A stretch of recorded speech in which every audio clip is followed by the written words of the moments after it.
Hej, witajcie w najnowszym filmie na moim kanale. Dzisiaj porozmawiamy na temat, jak przygotować się do naszej podróży do Busan. I tutaj chciałabym zawrzeć parę takich najważniejszych tematów, ale to nie koniec. Jeżeli będziecie zainteresowani innymi tematami, informacjami na temat Waszej podróży do Busan, dajcie znać mi w komentarzach. Ja z chęcią zrobię kolejne filmy, może na końcu każdego będę odpowiadała na Wasze pytania, żebyście mieli po prostu takie kompendium wiedzy do przygotowania się do Waszej podróży do mojego pięknego miasta. Więc nie ma co przedłużać, zaczynajmy. I pierwsze pytanie, które nam się nasuwa, kiedy chcemy podróżować do Busan, to oczywiście ile dni powinniśmy poświęcić na to miasto. Moim zdaniem takie, może nie minimum, ale taka średnia liczba dni to są 3 dni, dzięki czemu możemy na spokojnie zwiedzić miasto, najważniejsze atrakcje, mieć czas na to, żeby chwilę odpocząć i zjeść na przykład lunch i zakupić sobie pamiątki.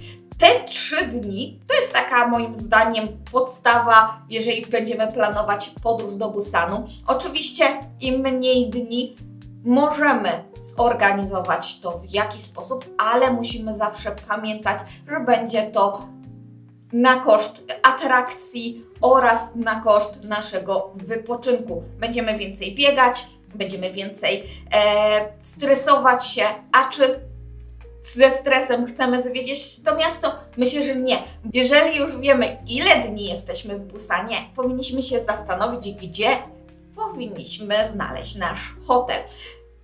Busan ma wiele opcji i tutaj powinniśmy się zastanowić, tak zapytać się samych siebie, na czym nam zależy. Bo jeżeli zależy nam na dobrej komunikacji, na tym, żeby do każdej z atrakcji było w miarę porówno czasu, to tutaj najlepszą opcją będzie Seomyeon. Seomyeon nie ma dostępu do morza, jest to bardziej dzielnica ludzi młodych, imprezowa, dużo restauracji, dużo kawiarni. Na Seomyeon po prostu tętni życiem, najbardziej w weekendy, ale też jest takim centrum, gdzie z tego miejsca do każdej atrakcji powinniśmy mieć w miarę taką samą ilość czasu dojazdu, plus to jest miejsce, gdzie krzyżują się dwie najważniejsze linie metra w Busanie, czyli linia czerwona numer 1 i linia numer 2 zielona. I na tych dwóch liniach są umiejscowione najważniejsze atrakcje, które znajdują się w Busan, więc moim zdaniem Seomyeon jest najlepszym miejscem, jeżeli mamy mało czasu, potrzebujemy dobrej komunikacji. Jeżeli mamy więcej czasu i zależy Wam na widoku na morze, to polecam Wam oczywiście Haeundae albo Gwaunali. Haeundae, jedna z najważniejszych plaży tutaj w Busanie. Ona znajduje się najdalej, jeżeli chodzi o atrakcje tej starej części, czyli będziecie mieli najdalej na przykład do Gamcheon Culture Village, do Jagalji, do Nampo, ale za to będziecie mieli bliżej do wagoników i bliżej do świątyni.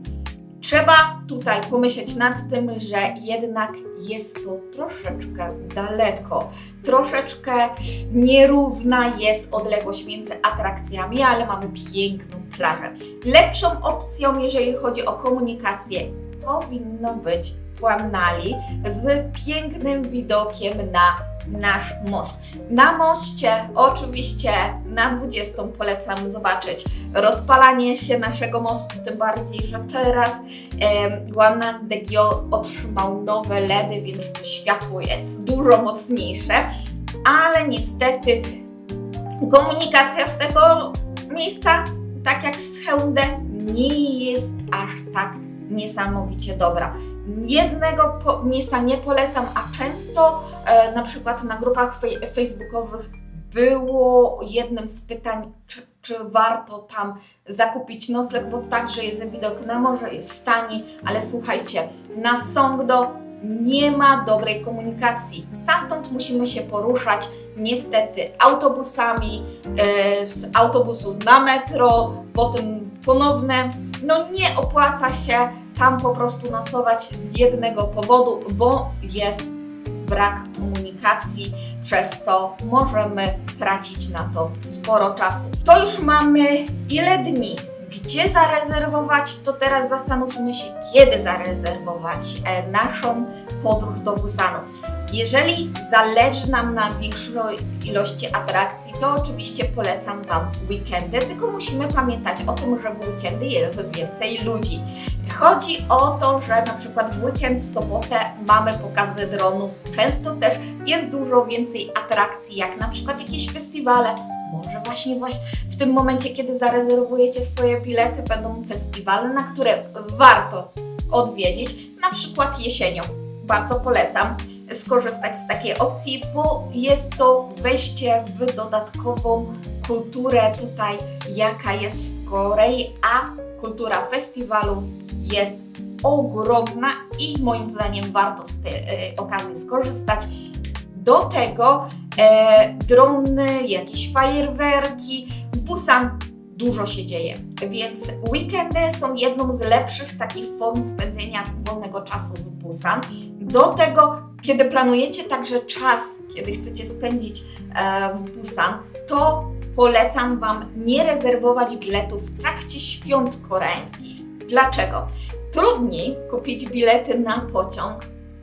Drugie, trudniej kupić bilety na atrakcje.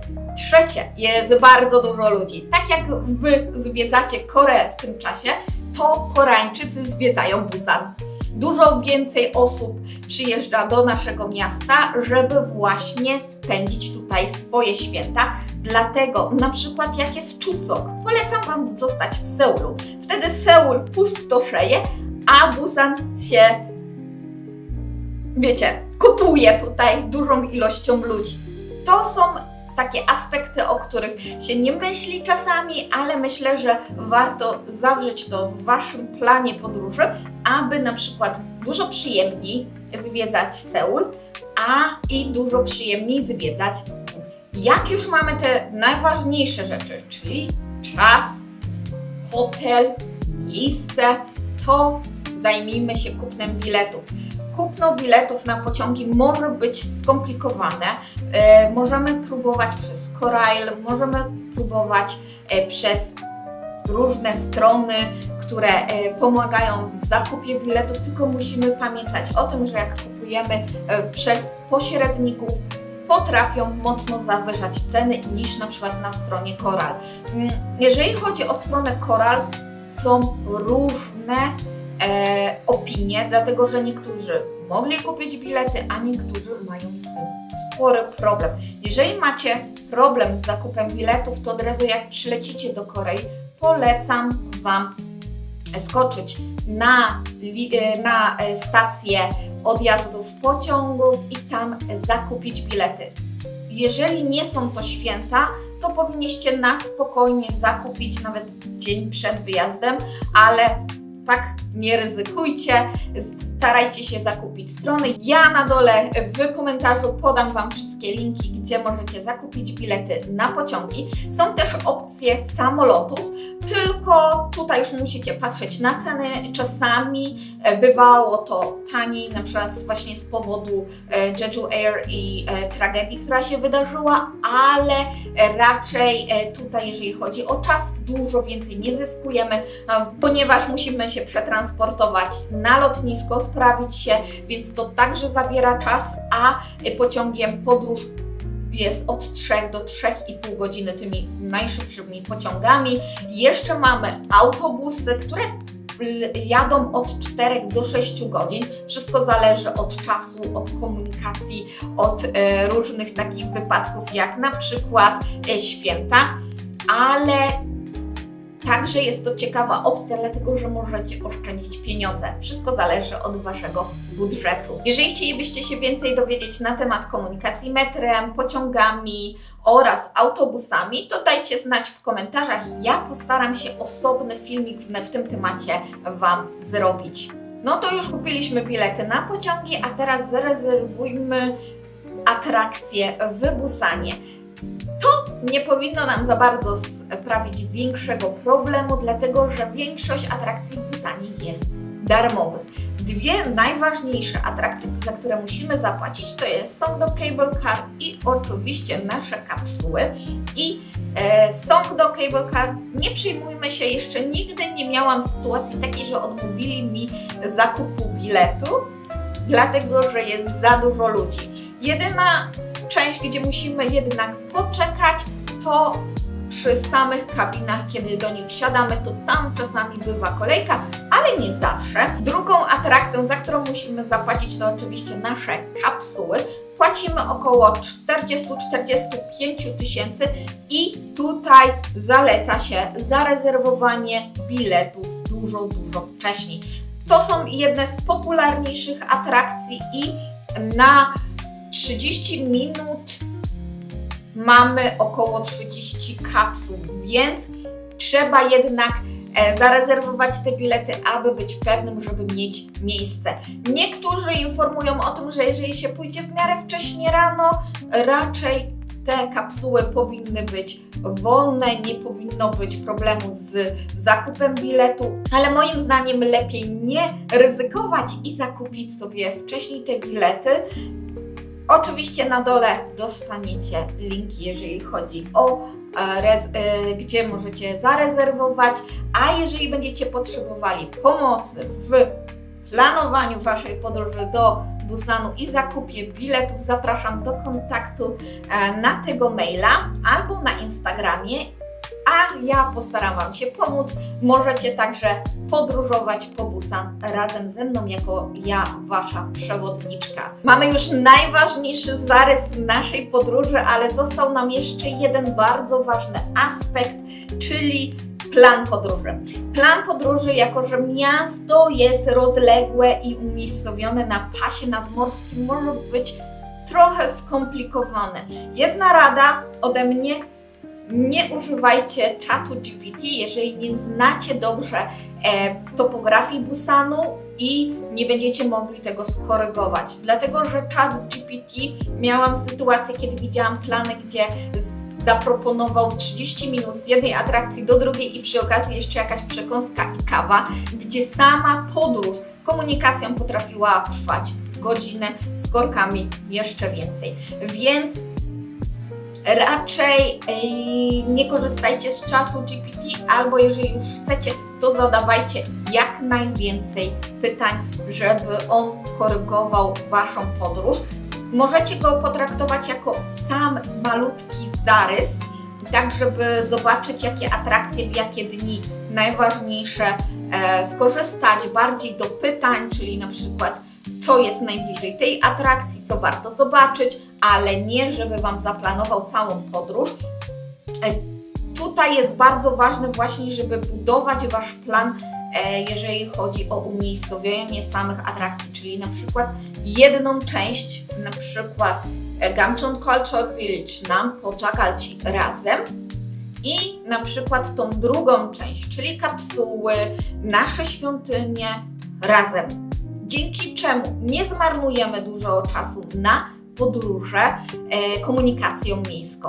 Oczywiście też zastanówcie się, na jakich atrakcjach Wam najbardziej zależy. Jeżeli macie mniej czasu, zacznijcie po prostu redukować atrakcje albo na przykład miejsca. Jeżeli macie jeden dzień, to zadecydujcie, czy wolicie właśnie takie typowe, popularne atrakcje, jak na przykład świątynia, kapsuły i plaże, a na przykład zrezygnujcie już z Gamcheon Village, Nampo. Wiem, że to smutno brzmi, żeby rezygnować z jednych z najważniejszych atrakcji, ale słuchajcie, z samej świątyni do Gamcheon jest około 2 godzin dojazdu, więc to naprawdę dużo czasu zajmuje nam dojazd z jednego miejsca do drugiego, więc zapytajcie się sami, na czym Wam bardziej zależy i wtedy zdecydujcie. Albo powiększacie ilość dni na Waszym planie, albo z czegoś rezygnujecie. Dobrze, mam nadzieję, że Wam pomogłam w jakimś stopniu przygotować Waszą podróż do Busan. Jeżeli chcielibyście jakiś film, gdzie przedstawiłabym jakiś taki mniej więcej plan podróży po Busanie, to dajcie mi znać w komentarzach. Oczywiście jeszcze raz autoreklama, jeżeli chcecie, żebym ja Wam ułożyła plan, to Was zapraszam do komentarzy, do wysyłania maila albo na Instagramie. Na koniec zapraszam też Was do zadawania pytań. Ja postaram się na nie wszystkie odpowiadać w kolejnych filmach, a już teraz Wam dziękuję za obejrzenie tego. Zapraszam do polajkowania, subskrypcji kanału i do usłyszenia kolejnym razem. Pa!